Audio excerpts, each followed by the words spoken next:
நேத்திக்கு அப்லோட் பண்ண லஞ்ச் சீரியஸில் கத்திரிக்காய் தொக்கு ரெசிபி ஷேர் பண்ணுங்கள் அப்படின்னு கமெண்டில் கேட்டிருந்தாங்க. அதனால் கத்திரிக்காய் தொக்கோட ரெசிபி தான் ஷேர் பண்ணுறேன். அதுக்கு நான் வந்து ப்ளூ கலர் கத்திரிக்காவை நல்லா குட்டி கத்திரிக்காவாக தான் இருக்கணும், இளங்கத்திரிக்காவை அதை வந்து எடுத்து நல்லா வாஷ் பண்ணிவிட்டு நல்லா குறுக்கால கட் பண்ணி சூத்த எதுவும் இருக்கான்னு பார்த்து செக் பண்ணி வச்சுக்கலாம்.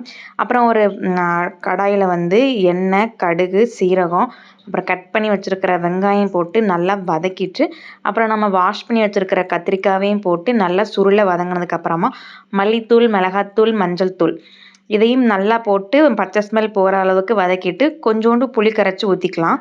அப்புறமாட்டு இதுக்கு ஒரு பேஸ்ட்டு தேவைப்படும், ஒரு மசாலா. அது என்னதுன்னா வேர்க்கடலை, சீரகம், மிளகு போட்டு நல்லா வறுத்து ஆற வச்சு அரைச்சி வச்சுக்கலாம். அந்த புளி தண்ணி ஸ்மெல் போனதுக்கப்புறம் கத்திரிக்காய் வெந்ததுக்கப்புறமா நம்ம அரைச்சி வச்சிருந்த வேர்க்கடலை பேஸ்ட்டை போட்டு ஒரு 10 நிமிஷம் மூடி வச்சு இறக்குனோம்னா டேஸ்டியான கத்திரிக்காய் கிரேவி, அதாவது தொக்கு ரொம்ப டேஸ்ட்டாக இருக்கும். நீங்களுமே ட்ரை பண்ணி பார்த்துட்டு எப்படி இருக்குன்னு கமெண்ட்டில் ஷேர் பண்ணுங்கள். பை.